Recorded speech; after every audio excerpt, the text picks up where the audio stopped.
All right. Thank you all for coming out to listen to me talk about my research. So this is presumably going to be my doctoral research. This is the very beginnings of it. Do you have enough acronyms? Yes. So this actually comes from our PER talk, and I think you might have been the one who was fired. Talking about how important to brand, have a good acronym was. So I've been brainstorming ever since last Thursday on some acronyms. I actually have another page of them at the end if people want to help me judge. But right now I'm going with the iPEAL, but there's some good iPhysics ones. So I thought, if anybody had feedback. How long did it take you to come up with that? Yeah. so this the iPhysics. Backward from iPhysics. That's exactly right. The iPhysics and iQuark came up first, and I was like, okay, now how can I make that work? But yeah. So as you can probably guess, I'm taking iPads, putting them into the high school physics classroom, and hopefully in a meaningful way, and kind of observing what happens. So I'm going to give everyone a quick background on my work here and kind of what led me into this. So I'm a former high school physics teacher, and so kind of educational brain. But when the iPad first came out, I realized, hey, this is pretty cool. And then that led me to think, well, this is cool because it has these unique affordances and constraints. I didn't know those words at the time, but I do now. So it's like, okay, this offers some unique things, which then the teacher side really got me thinking, I would love to have this in my classroom. This could be a platform for educational change. Which led me to think then as a researcher, the question of how can we make the iPad a useful tool for fostering student scientific discourse and practices? Now I want to define scientific discourse and practices real quick. When I say that, I'm thinking about content knowledge, physics content knowledge, the physics skills, these could be called inquiry skills, and also attitudes and views of physics. So these are kind of the things that I want to foster in my students. So, we have our goal here, which is the scientific discourse and practices. Now we've been working on this for a very long time now. This is not a new thing we want to teach students. I should say, if there's questions, feel free to ask me along the way. Not to worry. So we've been trying to do this, and we have some tools. We have libraries. We have lab books. We've got Dropboxes for assignments. We have worksheets and lab instructions. We have pencils. We have calculators, or so my dad was supposed to be here, so I was going to give him a part that would maybe connect more with his generation. For those who don't use these newfangled calculators, there were slide rules before that. So we have these pieces of technology, and we see they really have changed over time. These have not been static. I mean, the calculator is a relatively new invention. It replaces a lot of what the slide rule did, but it does some new things. So now we're thinking, okay, can we take some of these old things and put them in a new light? And so often what we do with technology is we do kind of recreate these old activities before we can figure out how can we go somewhere new with them. So let's talk about these real quick. So we replace the library with Google. If they want information, rarely do our students go into the library now. And so we're saying, okay, great, let's use Google on the iPad. We're replacing the lab notebooks. There's a couple different software programs they can use, but this one in particular allows them to type, write, as well as dictate to the iPad. And so it's a screencast, much like Camtasia. So instead of writing out your homework and handing it into the teacher, now you can write out your homework and literally you can do a think out loud while you're doing your homework. So when you turn it in, not only does the teacher have kind of your written work, but they can also see how you were thinking when you did it. So this allows for some new features that are real nice. Our Dropbox has now become the Dropbox application. So students can hand in their homework, but now they're not missing that. There's 2 copies, so the student can continue to work on it, can review. So there are advantages to this. They can also share it with fellow students through this, which they could not when they simply handed in a piece of paper. Our lab books and pencils, the worksheets and pencils, we now have software. This is Pages. One interesting thing in our particular school that I'm working at, they actually have pretty much a photocopy budget of 0 this year, so they can't make photocopies. Now, we happen to have a class set of iPads, so we can digitize these. You would think if you could afford iPads, you could afford photocopies, but it doesn't always work out that way. So this is a solution. We now have digital worksheets, so students can mark up their digital worksheets. And our calculators have become the calculator app, which, as it turns out, can do much more too. You can do 3D graphing, you can do a variety of things. So the iPad has taken these and kind of combined them and consolidated them to a single device, hopefully to get some integration. But it can also do some new things. Whether it's creating keynote presentations like the one I'm using right now, everything on the web using Safari. And then there's unique things, like the Vernier Video Analyzer. This particular piece of software allows you to import any video you want, or you can use your iPad to make a video, and then you can track objects in it, and you can map out their position, velocity, and acceleration. So you can imagine if they had video of somebody in the basketball game shooting a free throw, they could actually analyze the trajectory of the basketball, or they could look at a car coming up to a stop sign. I think it'd be fascinating to use that and watch different age drivers come up to like a stoplight and see how they decelerate or accelerate, backwards. So this allows for some new things. So I want to give everyone a moment to think about what's missing here. I'm going to let everyone kind of talk to their neighbors and think about what's missing from the picture so far. And then I'm going to let everyone share out, because I want to get some feedback from you guys. So what's missing with respect to? To anything you think is missing here. Yeah. I'm going to leave it open-ended. So talk to your neighbor. That's not a bad response, but I want you to talk to your neighbor first. And give everyone a chance to think. So there's not much like different time. We could be your Like the goal is just What's missing? there's nothing for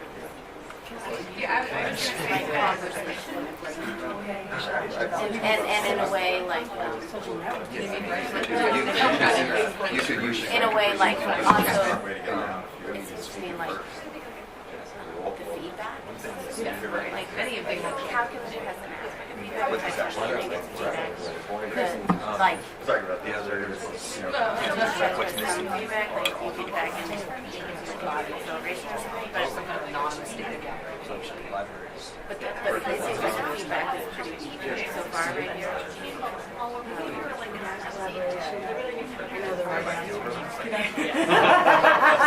I'm sure you know the right answers. So far, those are two awesome ones. And all the content, all the course stuff. Yeah, so it's sure if the teacher doesn't can't see the paper, it's Oh, like actual content. yeah. Like you're throwing out All right, so I'm curious what ideas have people have generated here. So who's got some ideas on what might be missing from my picture here, or what could be useful? Yeah, please. the content itself, stuff like simulations, videos, like Khan Academy sort of stuff. All Yeah. those kinds of things. You're absolutely right. So one tool I would put up here is absolutely, whether it's Khan Academy or open source, courseware is definitely a nice one. Also, like you said, the content, or you said the content. Yeah, so there's a lot of these applications are kind of generic in their potential use. Other ideas? In-class chat room where like the students can contribute to some kind of, everybody can see it, chatting, discussion. Yeah, so social networking type stuff. iPads. Yeah, and we'll talk. We're seeing a little bit of that occurring, whether we want it or not. And so I will talk a little bit more about that. But that's a very interesting one. Yeah. research. Yeah. So far we have no research here. All right. You're absolutely correct. But I mean, it's a general comment about Yeah. the stuff, which is why I'm glad you're doing this. I'll just say one. I could say like 15. Okay. Yeah. Well, and also, yeah. Please. I would say the feedback loop is pretty weak right now. Like there's a lot of input mechanisms, but not so much like feedback on your ideas that you input. I absolutely agree, and so I think that's a good transition here. So there are tools that are missing, great tool ideas, and I would love if you guys have good ideas for tools. Please do, let me know. But one of the big thing that's missing here is I have this goal, and right now, all I've done so far is I've taken this iHammer and said, this is what I want, and I'm going to take these tools and try and kind of force you to do this. And if it happens to be a nail that I'm hitting, great, this is going to work well. But we don't know that, so we need to be very careful. This quote I think is very telling. The greatest pedagogical error is throwing answers at students like stones before they even had the question. So if we simply put tools out there, we might be getting ahead of ourselves. So there's something that we really need here, which is the student technological identity. Really, this is kind of where students are at, and their technological identity is one piece of that. It's not limited to that, but that's the part I'm going to talk about. This idea of, well, where are students at? Well, how do they use technology? How do they learn physics? So there's one story as related to me by Valerie, as related from Whitman to Valerie. So this is a third-hand story, but he was sitting in his office hours. I thought it was a good story, so it was worth telling. Sitting in his office hours, kind of waiting for students to come by, and there's no students. Finally, a student comes in. Great, students take advantage of this tool, right? Office hours. And the student says, man, I can't understand this physics. I've seen 3 YouTube videos now, and I still don't understand it. So a light bulb goes off and says, hey, so we're trying to use this tool office hours, but our students, this isn't working, this isn't connecting for them. They're trying to use these other tools, but I'm not coming to them. They're trying to use YouTube, they're trying to use whatever else. We need to think about how we can go to them to make these connect. So we need the student technological identity to connect scientific discourse and practices. So I don't like the hammer analogy. I prefer the bridge analogy. So we want to connect these two to help get them from where they're at to where we want them to be. So my research so far has mainly focused on the front end of this, the where they're at. What is their identity? Where are they? So hopefully we can bridge them to where we want them to be. So before we actually got the students' iPads, we took some data to see, where are they base starting point here. So we took some survey data. And we saw first that the majority of students had computer access at home, but about 15% of them did not. And these numbers are just a little bit worse for internet access. It was almost 20% of them did not have access to internet at home. So it gives us some idea of where they're at technologically. Sorry, and when you say computer, did you include video gaming?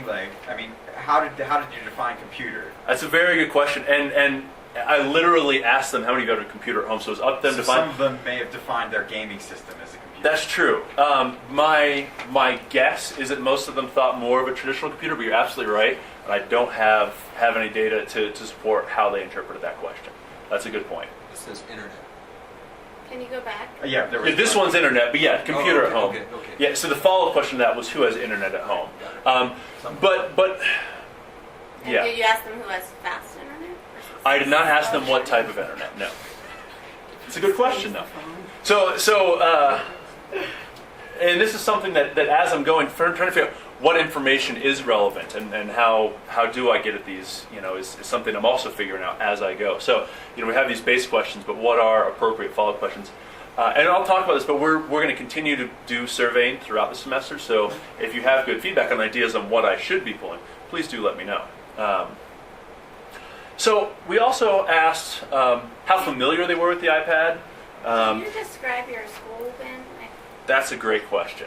Yeah, so I'm working with Susie Nicholson-Dykstra, who happens to be a Streamline to Mastery teacher. And she's teaching 4 regular physics class and 1 AP physics class. We have 1 class set of iPads that they're sharing amongst these 5 classes. So when they come in, they have it for that chunk of time. The high school is primarily Latino students, so it's their largest, ethnic block. It's Title I school, so it's not a real high SDS school. Which is part of what makes this interesting to me also is we're going in where students might not have internet at home, might not have access to a lot of these resources. Say, okay, how can we make this work for them? Instead of going into kind of the school that has all of this, and has, affluent parents. So it's one thing to design resources for them, which is where it's usually done, and then trying to abstract it down. Well, what about these other kids? We'll think about them later. It's like, well, let's start here. And I bet whatever we get to work for these kids, we can probably get to work for, the larger majority of students. Boulder, Arvada, North Denver suburb. Okay. Yeah. Thank you. Any other demographic type questions while we're thinking about it? How large is the sample? So we have about 150 students. This data right now is actually missing the AP kids that you're seeing right now. They're going to be filling this out actually over the break. I'm fortunate to have a quadrant teacher that is so flexible. A lot of this was done during class time and stuff, and it just kind of fell off the sheet when it came to the AP kids. So the AP kids are actually also taking these iPads home over the break, which is the first time we've sent them home with kids. So that's happening now. I guess they have them now. So they have some assignments to do over, and then I'm going to be collecting a lot of feedback after the break to see how that went when they have them at home. So that'll be interesting. We can see the familiarity with the iPad is kind of across the board. Yeah? Does that mean they know what it is, or they've held one, or they've used one before class? What does this mean, familiarity? That I know what an iPad is, but I don't have one. Yeah, so that's a good question. So this was given on a survey where basically they didn't have an opportunity to ask any questions, so it would be up to their interpretation. I can say that it did go from not familiar to very familiar, but that was kind of up to them to decide what exactly that means. What I think is interesting, though, is while they might not be familiar with the iPad, when they asked if they were comfortable with using an iPad, most of them said they were very comfortable. So even though they might not have used, might not be very familiar. So I think what we're seeing Before here they touched it. is before we put them in the They're classroom. probably like, this is gonna. If I say uncomfortable, it might not give me one. So what I think we're seeing is partly a certain confidence in the students on using technology. So they say, okay, I might not have done it, but I feel like I will be comfortable in using it. Or the other thing is they might have. They've watched the commercials where someone's just going. It looks That's right. easy enough. Well, some of them might have an iPhone or an iPod Touch, which actually is another question that we asked them. So I think they might have other iOS devices they've used. So they're thinking, okay, I can use a big screen version of this. And actually, once again, thinking about their confidence, I asked them how comfortable are they with technology in general, and we see, by and large, they're very confident with their ability to use technology. So I think some of that's playing into, yeah, I can do that iPad thing. So this gives us an idea of where they were before we gave them the iPads. Now, when we gave them the iPads, at first it actually happened to time really nicely. It took us a couple months into the school year to finally get through purchasing and all of this stuff, and we got them to the school. It was right when they were transitioning to a kind of a special unit that they do, where they stop doing physics for a couple weeks and they do this college fair project. Because they have no sort of college guidance in their school, Susie's taken it upon herself to say, okay, we'll do this in our class. So each student picks a university, they research it, they do a presentation to their students on it. So this happened to be like our first 2 or 3 weeks with the iPad, which is a great way for them to kind of get familiar with it and see what they thought. So most of the findings that I'm going to show you are from that chunk of time. So the data sources that I've been collecting both before the iPads in the classroom and afterwards, I've been taking survey data, and this is usually actually done on the iPad at this point, and they're using Google Forms typically, so create different survey questions and they fill it out during class, or at the end of a homework assignment that's online, they could have this as part of it. So we're finding different ways to kind of work it into what they're already doing and think about what's a useful question for the teacher, what's a useful question for me. So that's been a nice data source. Also, videotaping. I'm in the classroom once a week, and I videotape 2 classes. And usually I kind of have the camera set up on a table, but also capturing some of the rest of the room in the front board, but so I can see what one group of students is doing as well as the overall classroom. The teacher, Susie, is journaling. She's just started journaling kind of what she's seen and her experiences. So we also, every week, we meet and talk about how things are going, what we've both seen. So she's given me a lot of things that way, but now she's starting to document as well. Digital and physical artifacts, so homework that they hand in, either digitally or physically.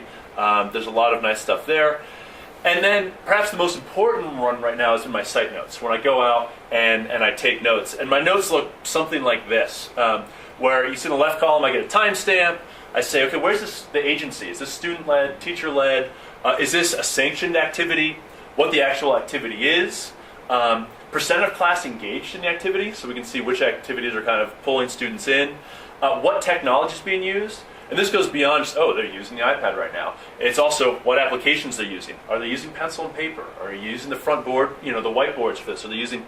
So you see what technologies are being used in the classroom. How effective it is, it's very subjective. It's up to me looking at how many people are engaged. Does it seem like they're really working with the material here? And then my notes is actually where a lot of information goes. So when they're doing activity and I see some kid playing around on the iPad doing something off task, I can note that they're like, well, what are they doing? And what's drawing them in? And all the notes are where a lot of the juice is. And then I also just summarize the each class. So this has been a big source of data at this point. So this is Yeah. like generally usable in general for field notes. Is this an application you use on the iPad? Or This is Excel that I'm doing it in. you just sit there and do this real time in Excel? Yes. You don't have like a front end. No. I just do it in Excel while they're doing You class. must be an awfully fast typist. Yeah. Because I look at like there's like, Well, there's a lot you can't see because columns overlap others. So like the notes usually expand out beyond where you can see them. No, but I'm just looking like an entry for 902, 904. The timestamp is actually really easy. Command semicolon gives you a timestamp. I found that out, so that helps for taking the notes. But That would help. yeah, so What's that on PC? I probably control. There's probably control. Yeah, but that was at first I was typing. I was like looking at the clock and then typing it in, and then I realized I could just do that, and it sort of that helped a lot. But yeah, so I kind of crank out these. Then when I'm done, I sit down and do all the summaries and kind of brain dump everything I can. So, all right, so let's talk about some results. So my initial findings. Oops. Why did we just? Okay. My initial findings. Now these are very preliminary. I wouldn't put these, in a publication at this point. But this is the things that we're seeing so far, and not only what I'm seeing, but kind of what questions they're leading me to want to ask. So I think they're very useful for helping define the research as we go forward. So I've kind of binned them in a couple categories. First, looking at student communication and learning. So Before you continue, Yes. just one kind of philosophical question. yes. You seem to be pretty in love with the iPad. How do you keep an objective view of students using it, good, bad, effective, not effective? Do you know what I'm saying? Yeah. No, absolutely. So, so I'm trying. I'm trying to observe what they're doing. So one of them we'll talk about here when we talk about engagement. It's not always clear what they're engaged in, and that's something we really need to get at. So I see that they're engaged. Are they engaged in just enjoying the iPad for the iPad's sake, or are they engaged in the content that's in front of them? These are questions that need to be answered. So I am trying to be objective. And I like the iPad. I'll tell you what, if I hadn't had the opportunity to do this, and somebody said, hey, we're going to do this on laptops, I'd be like, great, let's do this on laptops. I'm not completely wedded to this technology. It's a platform. And so it's really the other pieces of technology are if not, well, I don't know if I'll say more important, they're also very important. So there are specific things to the iPad that make it interesting that you can or cannot do on a laptop. But I don't know, I guess I'm trying to be objective. And that is something Don't worry that about it. has to be worked out. And luckily, his advisor is extremely skeptical about his iPad. Yeah. The right way, I think, to answer that question is to phrase it precisely, okay? And success is only measured, against the goals that you have, okay? Yeah.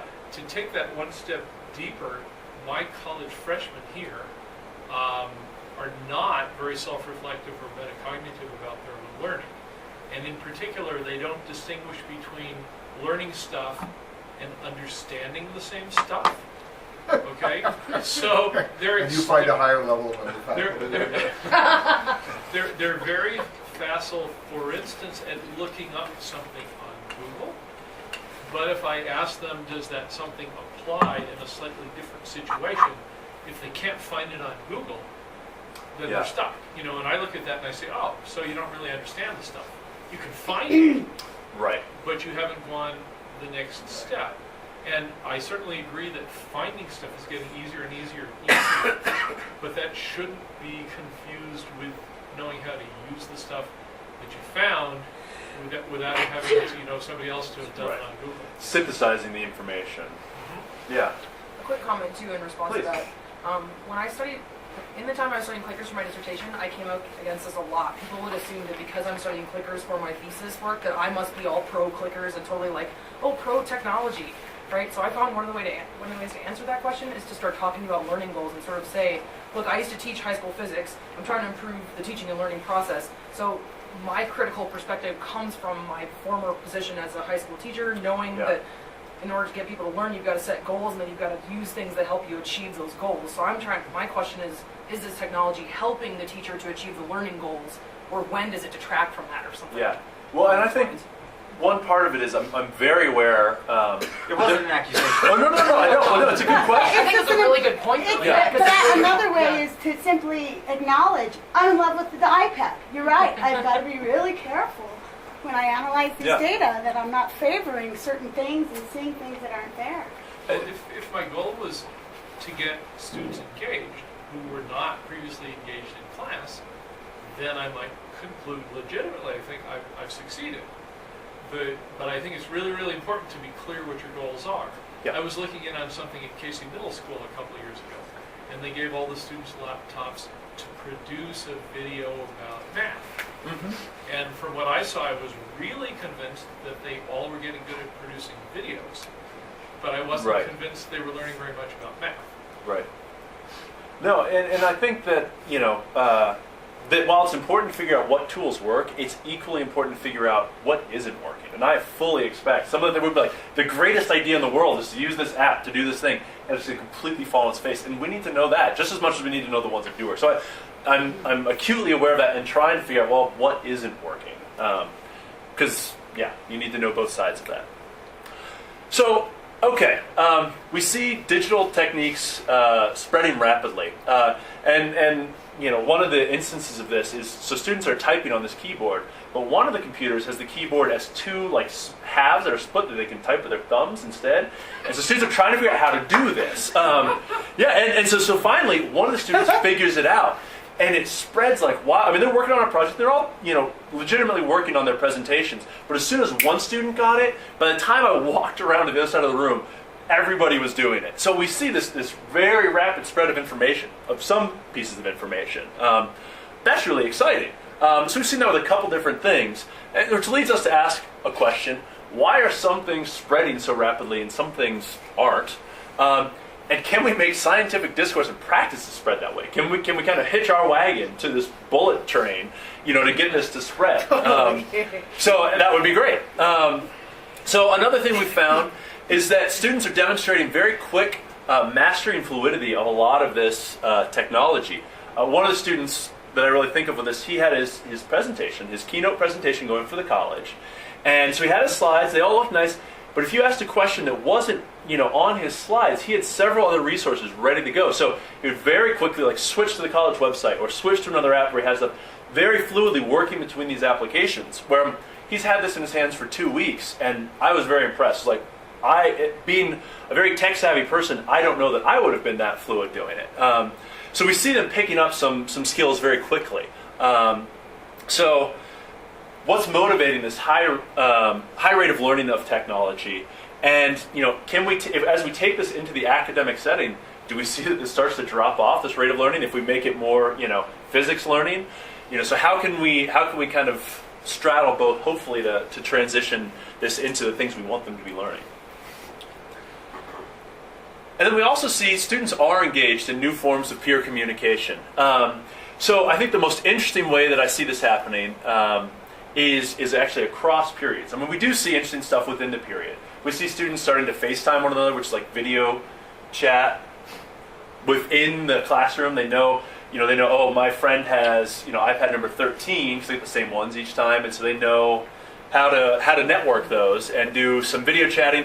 But there's a lot across periods. And so a lot of this is through artifacts. And as soon as the students pick up the iPad, one of the really popular things to do is set their background image, which I think is kind of them taking ownership. So yes, there's a shared resource, but right now this is mine. It's got my background. A lot of their background images have messages, whether they're political messages or things they like to do, whatever it is. So that they have this here. They also, so they see all of the background images other students have been using. They look at one of those Google searches. I've seen them do that. Like, oh, what are other people looking at in Google in here? We also had an example of two students who had the same iPad happened to choose the same college to do their report on. And one of them saw, hey, here's all this information that I'm doing this report on from the other student. And so they learned that was a no-no. But it sounds like they legitimately thought, this is this resource of information. Why don't I integrate this into my presentation? But so we certainly see interactions that are across periods through this mediating artifact here that didn't exist before. And that's partly because they're sharing this resource. But it's certainly an interesting thing to see. So, we think, okay, if they're communicating or kind of getting information to one another in new ways, can these new forms of communication be used to help them instruct one another? Can they be resources for one another, not only within their class, but amongst classes? So we've seen how students value the project and the tool itself. And we see students definitely desire to be part of this research project. And it's important to note because this can sway, when they talk about the project, they really want it to be, want to be part of it, they can act differently. But whenever I have volunteers for feedback on the project, I always have way more people I can take. Students are genuinely disappointed when they don't get to give feedback on the project. They're always asking Susie, about how it's going and different stuff. And just in general, they're excited to see me. They're excited to be part of this. So why are they excited? What's driving this desire to be part of the project? And why is this project motivating them when all these other projects that happen in school aren't as motivating? So what is it about this? Is it the fact that they have a cool new toy? Is it the fact that they're getting to help inform the way iPads might be used in other classrooms? So what's kind of motivating them to want to be part of this project? And do you have evidence from them to suggest that, like data, or are you kind of jumping to that conclusion that this is more engaging than the other things they might? So it's one thing for how they engage in the actual use of the iPad. And that's another one that will come up. But this is engaging more in the research I'm doing, which is, they're fully aware that, look, this is a pilot. Depending on how things work in here, this might spread to other classrooms, and the things we learn are going to help inform how the teaching is done there. So in that part of the research, they're very interested. Okay. Yeah. So we also have that situation, I would say, for FET down in Dallas, and we also ask the question, well, how does their engagement with the project actually influence how they engage with the tool? Like, how is it influencing the classroom in a way that you're not going to see if you just transfer the technology, but not the researcher? It's a great question. Right. So we're trying to figure out, at least I don't know that we can account for it, but we can at least be aware that this, engagement is there, this interest is there, and say, okay, so this is going to bias somehow, and we can build arguments around how we think it's biasing it, but we at least need to know if it's there or not. Right. Yeah. And I would be curious to hear how you guys deal with it at some point. We recognize that it's there, and we have lots of evidence that they're excited about, the FET team. Yeah. So we see that they want to make this tool work. They value the tool and want to make it work. And this has actually been one of my most interesting findings. Because we bought these iPads, we didn't have enough money to buy the Apple Care and the cases. This is a cat and a dog valuing the ice maker tool, working together. I have no idea where Valerie got this image, but she sent it to me, and I had to use it. But this is much like the students working together, to make this tool work. So we didn't have money for Apple Care or cases. Totally exploiting that dog. Well, but what I like to imagine is that the ice cubes fall to the ground, and the dog can get some too. But I want to add just really quickly, it's so hard to do stuff in high school sometimes, and that everything just seems to be a block for almost every little new thing you try, and the kids are going out of their way to try to figure out how can we ensure that this can work. It's pretty amazing. Yeah. That, against what they observe as being obstacles that are institutional. When the students offered to pay for the Apple Care and the cases out of pocket, they said, we'll pay for these. And these are kids that by and large are not coming from a lot of money. It was very impressive. They said, we'll either pay for it or we'll hold a fundraiser and we'll make sure that these are going to be taken care of. So I was very taken. That was not an idea that Susie or I had. The students said, this is what we want to do. So I thought that was impressive buy-in to valuing the tool and this project. So why did they value this tool so much? Is this a fun thing to play with in class? Is that why they value it? So it's worth a little bit of money out of their pocket? Or, do they see this as an opportunity to learn with this? If so, how do they see it as an opportunity to learn? Yeah. Or maybe they see this as a tangible artifact that somebody who has one of these is in a different Absolutely. kind of position. This is not what I study, but it's just my intuition. It's a possible other answer. That this a means status I'm owner, status class of a very signifier. particular kind. So I've seen students walk into the class to come get something, and they're like, you guys have iPads in here? That's awesome. Clearly very jealous of the students in the class for having this. So that absolutely could be part of it. The status symbol, hey, we're getting to do it. It could also be why they're interested in the project. We're getting to do this. this is something I get to do that most of the school doesn't get to do. I'm really curious also about that idea you said they can set Yeah. the background. Yeah. Is there a way to shut that off? So And I'm curious yeah. how they react if you do shut that off. Like, does that make that? No, seriously, because not to do it for long, but as a way to. That seems like an important test ownership out. question, right? Yeah, In yeah. terms of, this is what people. Everyone's got their iPhone, but everyone, they got their zebra skin or they got their pink skin. Right. Like, that's why people can sell skins, is because it gives Yeah. that ability to make it personal. Yeah. So, have you thought about anything?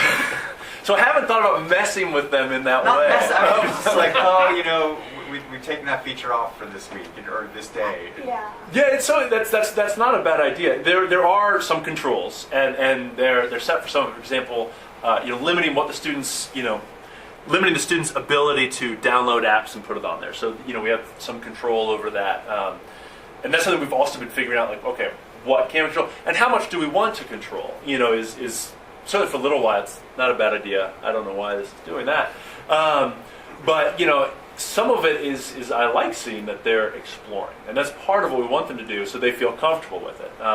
We'll talk a little bit about I mean, I think that yeah. kind of comes into why they value it to some extent, because when you can personalize it, it seems like that makes a big difference. I absolutely agree. Seeing how quickly, like as soon as they get it, they're like, boom, set that background image. Like that's an important thing for them. I agree that definitely is a significant, aspect. And I would say, though, that, Yeah. that Ben is just really beginning to generate these hypotheses about why, that might go with these questions, so that exactly these are the kinds of things that would need to be ultimately worked into a study design. Yeah. So I am excited to see data. Yeah, so I'm going to have some to share. Yeah. There's lots of questions here, and they're very interesting questions. So bear in mind, though, the data at this point, this is very preliminary. So a lot of this is just coming from my observations. I have some quantitative data to share, but they've had these for a month and a half of a 2-year study. So we're at the very beginning stages. So that's why I definitely appreciate feedback to help me, on this path.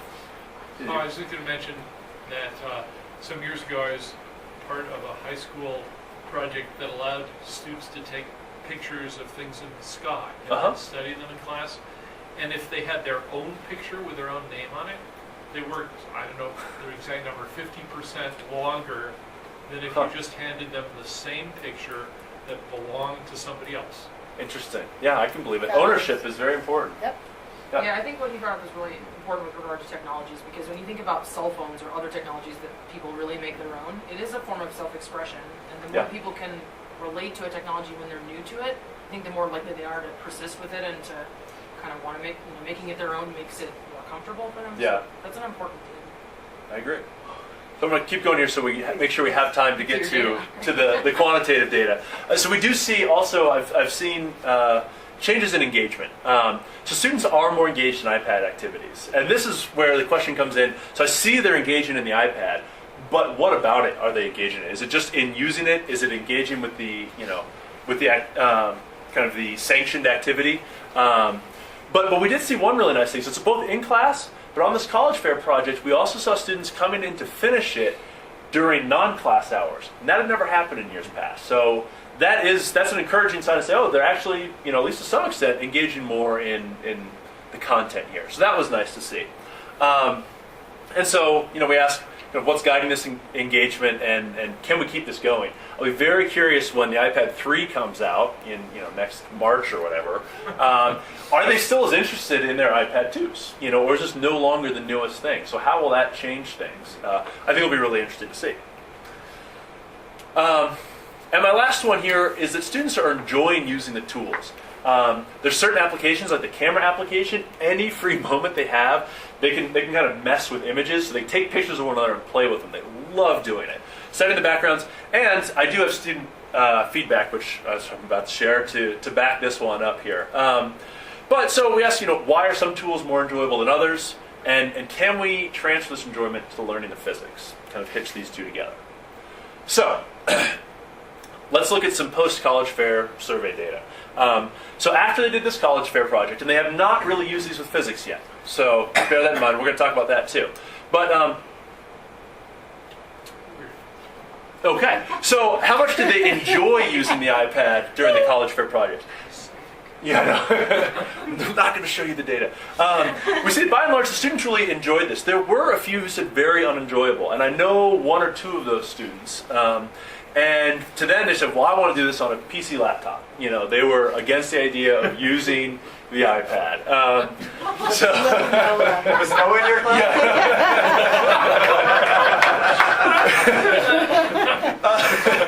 So by and large, students enjoyed it. But what I think is more important is when we ask them not just how much they enjoyed it, but how useful did they think it was during it. We see that the numbers shift even higher onto this very useful category. So some of them who didn't necessarily enjoy it might have found it useful.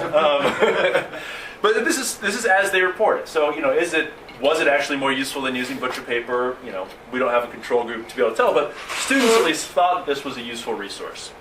We also asked them what tools specifically did they find useful. And we see that Keynote, which is kind of the PowerPoint that Apple makes, which I'm using here, was the most popular item, which makes sense. They all had to use it as part of their project. They love doing the transitions and, you know, all that kind of stuff. They liked using internet, Pages for taking notes, Safari, the iOS. So we got them to freeform list anything that they thought was useful, and I totaled it up. So this, I think, is kind of an important snapshot in time to say, okay, where are they at right now? What tools are they valuing now? And to look at this as time goes on. So they're about to engage in physics. So when physics comes in, by the way, I made up the data you're seeing now. These bars are going to change. So we're going to see this changing backdrop. And we're going to see, as they become more experienced with the tool, I fully expect what they enjoy and don't enjoy will change. And also, very important is the tool itself will change over time. We're going to see things like, hopefully, we're going to see FET pop onto this radar here. We'll see how those FET apps out. So we're going to see new things come out, both new things that we discover, new things students discover, and things that didn't exist before. So this is going to be changing. And I think monitoring this will be really interesting. Because this right here, this is one way to kind of think about the student's technological identity.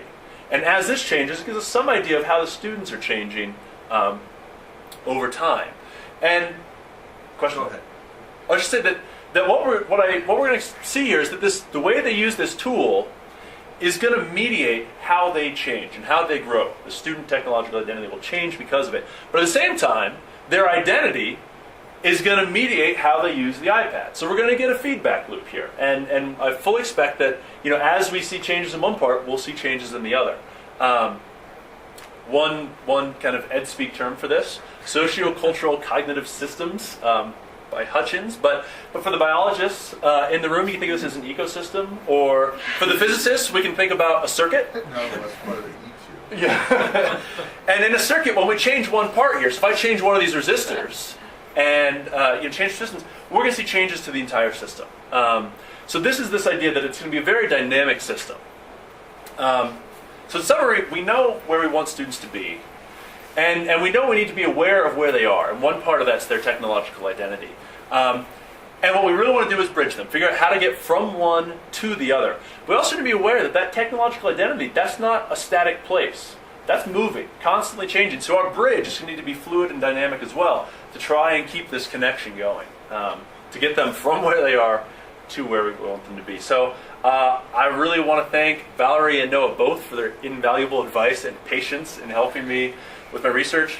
Obviously, you guys can always email me. I also need to make a big shout out to iSTEM. My research is partially funded from the Chancellor's Award for Excellence in STEM Education Research that helped fund my time to do this. The Women Investing in the School of Education was the first money to help buy these iPads, so it was awesome to get this off the ground.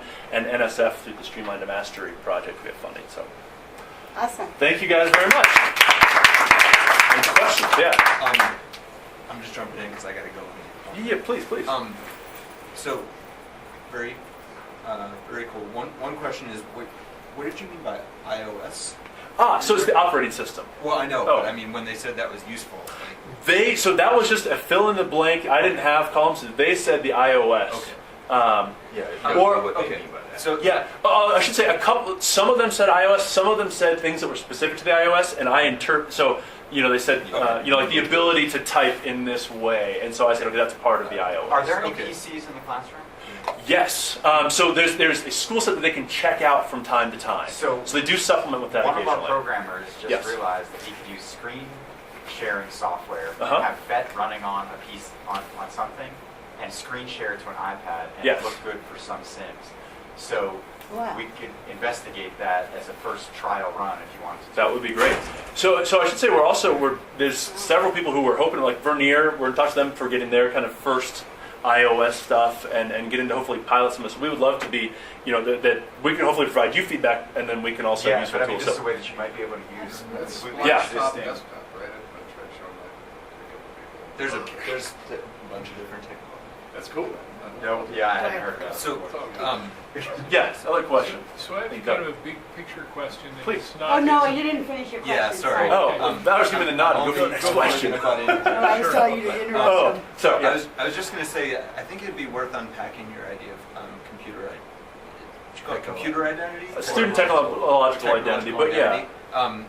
There's another construct from like Jim G. and Annie DeSessa that's computational literacy, which I don't think is exactly the same thing you're talking about, but it's sort of like and it's literacy in like a very broad sense. Right. You probably know what I'm talking about, which is like basically the ability to use this technology in order to support all kinds of other activities that you're Right. doing. And that's different from identity as like thinking I am a computer user. Right. It's what he calls actually infrastructural, which Yeah. means having that literacy, like being able to read, supports everything else you do. And so it might be useful to think about it from that perspective. No, that's a very good I mean, idea. Both of those perspectives. Yeah. But- I'm passingly familiar with that literature, but that's a good idea to look more Good into that. advice. Yeah. So my question is maybe a little bit even related to that, and I'll see how precisely I can form it. We used to think we knew what it meant to think and solve problems like, say, a successful physicist. But I happen to, and let's say it came to calculus, you would learn ways to integrate and take derivatives. Except that increasingly people don't do that. They write a little program, or they use a little computer program to integrate Yeah. or take derivatives. And there was just an interdisciplinary meeting on this campus to offer an interdisciplinary degree in, I forget the exact title, but basically computer-aided analysis of scientific questions. And so I guess the question I'm raising is,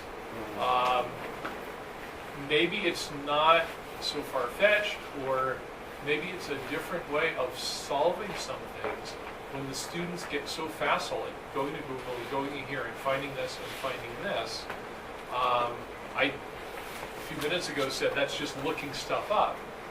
But maybe the process by which people come to understand things will change a little bit when there are so many pieces accessible to them. Yeah. I mean, you can Very actually, Vygotsky. you can do calculus even if you don't know the formulas. Right. If you know how to do the right Use computation. Wolfram Alpha. And so- That's an interesting question. Do you really know how to do calculus? Do you really understand? Well, and what is it that we want them to get though? Is it the process we want them to understand, or they need that as a tool to do something else? It's a good question. Are you misconstruing being facile with something that's designed to be easy with understanding something hard? But one could, sorry. Well, I mean, that's the question. Yeah, How do you, because it's very easy to like Keynote, because Keynote was designed to be easy to use. Right, I agree. It takes no brains to use Keynote. Right, so my goal Steve isn't for already them thought to all use that Keynote. stuff out. My goal is for them hopefully to use Keynote to do something else, or to learn something else, Well, or that to would- that help would be- another student learn something. That would And be that's, interesting. That would be one of the first So- times that's ever yeah. happened. But did you learn something today? Because this was on Keynote. I already know how to use Keynote. Well, I'm supposed to It try to wasn't- teach you how to use Keynote. It wasn't. That was not a learning goal. No. let me give one specific example. Comes right out of the course I'm teaching now. Okay, I taught my upper division undergraduate students something called the binomial expansion. So if you throw 2 dice or 10 dice, you have a formula that'll tell you how often a 3 or a 7 or an 11 will come up. But I also taught them to write random number generators in little computer programs. And if they write that correctly, they just use the computer program that they wrote. Yeah. It simulates the throwing of the dice and it gives the right answer. So if somebody has only learned to do it with a computer and hasn't memorized the binomial formula, are Right. they still okay? I don't know what the answer to that is, but I think the it's kind question of is, important what's question. the important idea? Well, The but no, I idea- think Wait a minute. I'm not interrupting anyone else lately. So the question is, is it the idea of randomness, or is the trivia of writing a small program? Or is it memorizing some formula? Or that is you're it only gonna use so it- the question is it the idea of randomness, or is it some trivia? Let's come back to the idea of having very clear learning goals. I think you need to know what is the goal out of this. It's very easy to play games with things with not really understanding it, and understanding it is really hard. Yeah, I agree. And so it's and the system is designed to have you fall into the fallacy of authenticity or whatever. Since I'm reading this book about how people who can devise all kinds of things and know that they don't work and still believe that they work. And so, I mean, you have to have a real hard-ass attitude about, because this is just one. I love my iPad, but it's just one of a number of easy solutions to hard problems that turn out to be voters. In the end of the day, That's they do hopefully not what I'm trying to replace answer. discipline and hard work, no matter how cool they are. Absolutely, but tools. I mean, so tools absolutely mediate, the way we interact with things, for good and for bad. No, your brain mediates the way you interact with But it. tools do as well. That is one tool you have. That's the No. only interface that matters, right? That's I disagree not there. the way the sociocultural perspective would see things at all. Well, no, I have a biological perspective.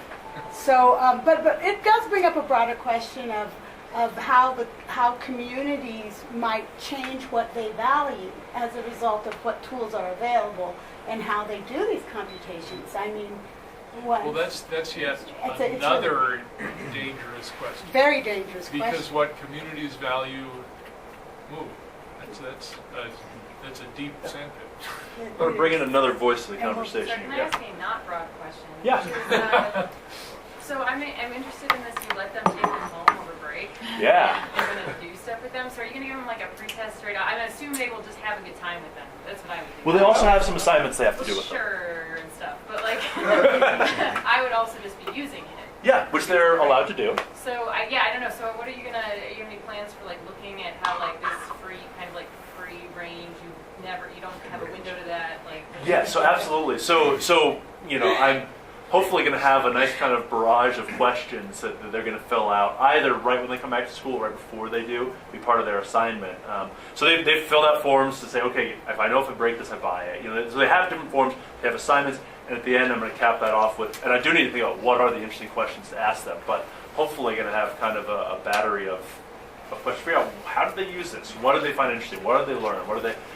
So that I haven't figured out what those questions are yet, but yes, they will be asked. You might consider an interview so you could really Yeah. get at, come on, dude, what'd you do? Yeah, well, and that's another thing I'm going to be doing more of that I haven't done a lot of yet. That's really important because the same tool, of course, can be used so differently. And Yes. it really, really, really irritates me, and probably some others in the room, when people say things like, well, do clickers work? I mean, does chalk Right. work? Does PowerPoint work? If you stand in front of it, it doesn't Right. work. I read a popular account, and I admit I haven't gone to get the original article, that this project, I think from MIT or somebody, to get a really cheap computer in the hands of all these poor kids in Right. Africa. The one-to-one, or what are the... So they had a pilot study, and what they found was that the learning went down because they loved the little things and they could play games on them. Right. They figured it out, and they were spending less time studying. But they didn't study what did they learn. What we True. value. That's Right, did true. they right. learn? Yeah. They said, did they learn that? Well, obviously not. You gave them a tool that wasn't designed that way. Or wasn't put to use in such a way, Well, and our tools are very flexible, though. Giving somebody an iPad is really different than giving them a hammer, right? You don't know what they're going to Yeah. do over break until you interview them. Well, and there's all the tools. I mean, once again, the iPad's a platform for all of these other tools, right? I mean, it is a tool, but it also, more like a tool chest, which is a tool, but also houses all of these other tools. So, what they decide to put in this tool chest, and how they use those things, will be interesting to see. Take one or two last questions. Yeah, we're just about out of time. But I'd be interested too with regard to this notion of technological identity. yes, Not only sort of thinking about it in terms of what are students capable of doing with technologies, like what do you feel you're capable with, but also sort of what do you actually do with it? Because one of my underlying questions is, okay, if students use technologies for things like social networking and playing games a lot, right. if we put these technologies like the iPad in the classroom and it actually increases their sense of like, oh, technologies can be used to look up physics, they can be used to look up biological pathways, I can use these things, and I've started to develop this broaden my technological identity such that I like to use these technologies to look up things to learn. Right. And then therefore I bring it home over break and actually, you know what? I did look up a couple things I wasn't instructed to look up, like Right. with my iPad about physics or about biology Sure. because Yeah. I learned in the classroom that we can use these for learning. Right. You're broadening their sense, like technologies can be used for learning. That would be a good goal, I think, Yeah. in itself. That's one of Particularly those- for long-term future God's interest supposed in to be research crazy and moments. You have the technology. Coke bottle, you know, it can be all these things. Once you figure, oh, I can use this as a hammer. If Oh, I they can use this learn. as... What's that? If they're They learning, learn. yeah. Well, no, Yeah. it's what do they learn? Yeah. They No, are if they- learning. It's a no, no. given that they're And learning. Shel Bachman knows that the HPV vaccine causes autism. Did she learn something? Hopefully From after the saying internet? that, she Did did. she learn something? Yeah. Or did she just, I mean, is it bullshit or did she learn something? Right? Learning is hard. Playing with the internet is easy. Learning is On that note, it is time, so I want to let people go. We're done. Thank you, Ben. That was really Yeah, nice. thank you guys very much.